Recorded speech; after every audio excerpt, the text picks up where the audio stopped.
Selamat datang kembali.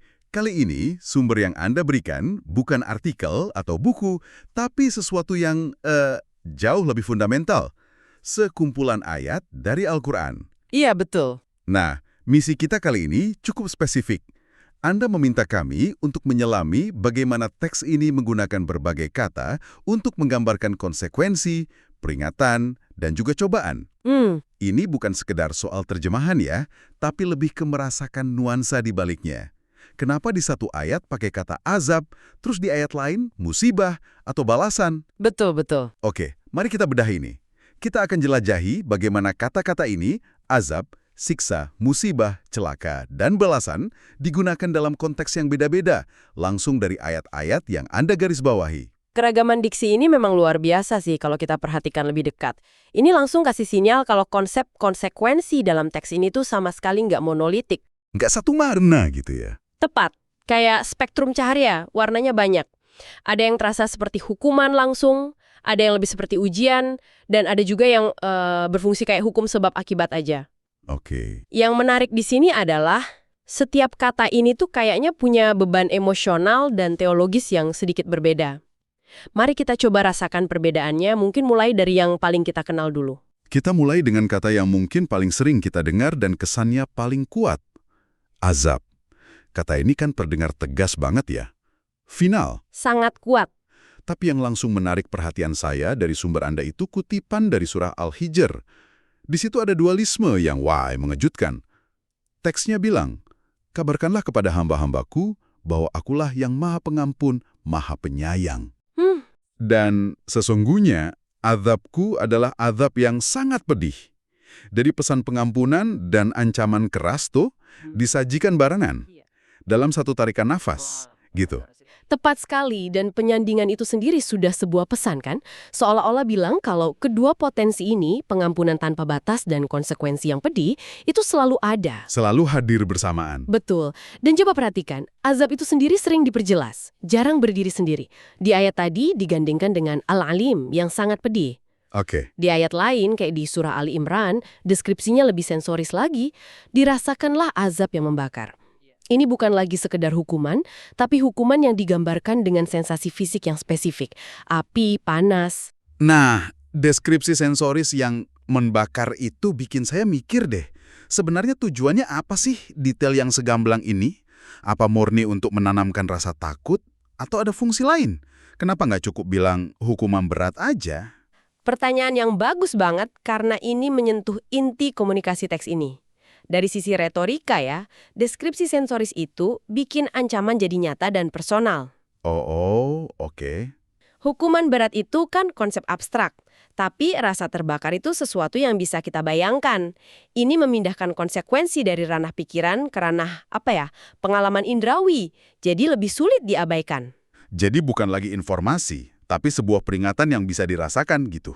Tepat, tapi ada dimensi lain yang lebih penting lagi dari sumber yang Anda berikan, yaitu soal kapan azab ini terjadi. Maksudnya? Di surah As-Sajdah ada pembedaan yang krusial banget nih. Ayatnya bilang, dan pasti kami timpakan kepada mereka sebagian azab yang dekat di dunia, sebelum azab yang lebih besar di akhirat. Jadi ada dua jenis. Betul. Teks ini secara eksplisit membagi azab jadi dua kategori. Azab dekat di dunia dan azab yang lebih besar di akhirat. Ini diperkuat lagi di surah Al-Qalam. Seperti itulah azab di dunia, dan sungguh azab di akhirat lebih besar. Ini menarik. Jadi ada azab kecil di dunia sebagai semacam wake up call ya. Peringatan dini sebelum azab besar yang final. Bisa dibilang begitu. Tapi tunggu dulu. Ini jadi agak membingungkan buat saya. Tadi Anda sebut ada juga konsep musibah atau cobaan yang terjadi di dunia. Kalau gitu gimana kita bedainnya? Nah, itu dia. Dari luar kan kelihatannya sama aja. Banjir atau kekeringan misalnya. Apa teks ini kasih petunjuk kapan sebuah peristiwa itu azab dekat dan kapan ia musibah? Bedanya di mana? Pertanyaan itu tepat sasaran banget, dan jawabannya ada di konteks yang diberikan teks itu sendiri. Seringkali, kalau sebuah peristiwa disebut azab di dunia, itu secara eksplisit dikaitkan dengan tindakan pembangkangan kolektif dari suatu kaum. Oke, jadi ada sebabnya, yaitu pembangkangan. Betul. Sementara musibah, seperti yang akan kita bahas nanti, seringkali dibingkai dalam konteks kesabaran individu. Jadi perbedaannya bukan di wujud fisik bencananya, tapi pada narasi yang menyertainya. Narasinya. Iya. Apakah itu konsekuensi dari penolakan atau panggung untuk sebuah ujian ketahanan? Ini menunjukkan betapa pentingnya respons batin kita terhadap apa yang terjadi. Oke, jadi azab ini terasa seperti intervensi ilahi yang kuat ya, baik di dunia sebagai peringatan maupun di akhirat. Tapi, menariknya, teks ini juga menawarkan mekanisme konsekuensi yang terasa lebih, otomatis. Otomatis, menarik. Lebih seperti hukum alam spiritual. Nah, disinilah konsep jaza atau balasan masuk. Di surah An-Nisa itu kan lugas banget. Barang siapa mengerjakan kejahatan, niscaya akan diberi balasan setimpal. Sesederhana itu. Lakukan X, dapat Y. Sangat sederhana dan sangat presisi. Konsep jaza ini terikat erat sama prinsip keadilan yang proporsional. Ini bukan hukuman yang meluap-luap, tapi balasan yang terukur. Terukur, oke. Kita lihat di surah Yunus. Dan orang-orang yang berbuat kejahatan mendapat balasan kejahatan yang setimpal. Kata kuncinya itu bimisliha, yang setimpal atau sebanding. Jadi nggak akan lebih besar dari perbuatannya? Tepat. Ini seperti cermin kosmik yang memantulkan kembali apa yang Anda proyeksikan. Analogi cermin kosmik itu menarik. Jadi kalau azab terasa kayak petir dari langit, jaza ini lebih kayak hukum gravitasi. Kalau Anda lepasin sesuatu, ya pasti jatuh. Tanggung jawabnya penuh di pelaku. Tepat sekali. Ini sistem sebab akibat yang inheren. Dan seringkali, seperti yang Anda lihat di sumbernya, kata balasan ini dihubungkan secara eksplisit dengan tindakan spesifiknya. Contohnya? Kisah kaum Saba di surah Saba itu contoh sempurna. Setelah mereka berpaling, teksnya bilang, demikianlah kami memberi balasan kepada mereka karena kekafiran mereka. Hubungannya jelas banget. Kami membalas mereka karena mereka ingkar, bukan kebetulan. Oke, mari kita kembali ke pertanyaan saya tadi soal peristiwa di dunia.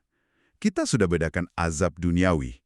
Sekarang kita lihat sisi lain dari koin itu, malapetaka dan bencana. Teks-teks yang Anda bagikan punya gambaran yang sinematik banget. Sangat visual ya? Kisah kaum Sabah lagi, di surah Sabah. Setelah mereka berpaling, dikatakan, maka kami kirimkan kepada mereka banjir yang besar. Dan kami ganti kedua kebun mereka dengan dua kebun yang ditumbuhi buah pahit. Ini kan pembalikan total. Betul. Surga dunia mereka lenyap. Iya, dari subur makmur dengan irigasi canggih, jadi lahan tak berguna. Visualnya kuat banget. Sangat kuat. Dan polanya tuh berulang.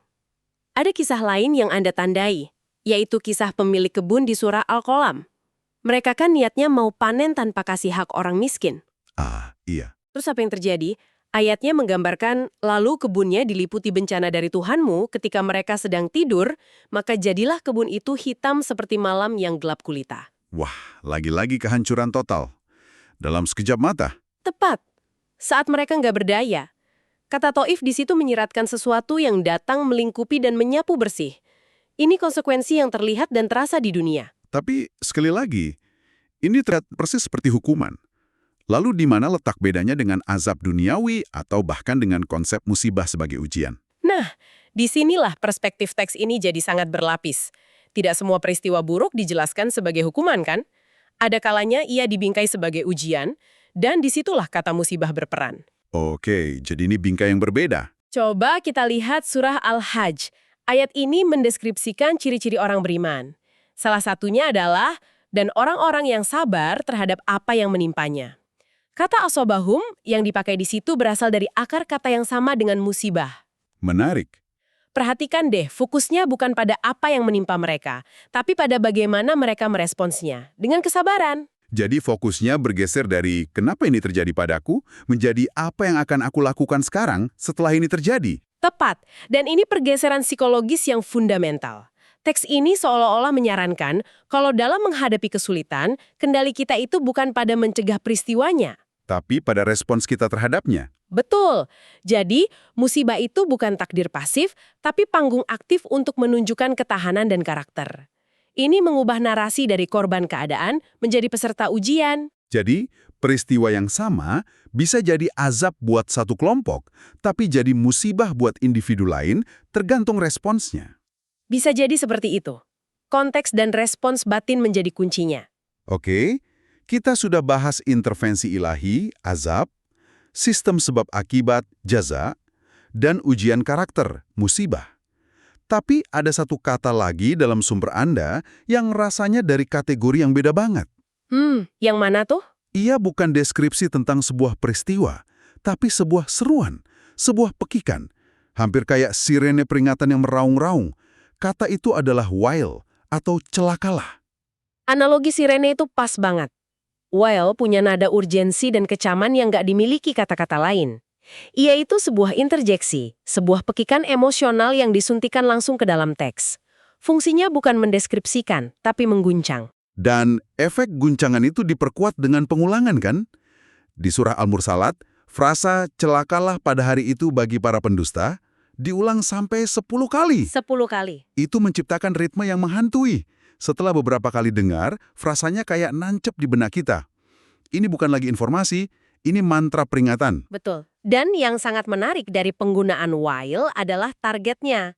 Ia seringkali muncul di awal surah-surah pendek untuk menyorot dosa-dosa sosial yang spesifik. Dosa sosial. Iya, fungsinya seperti lampu sorot yang tajam.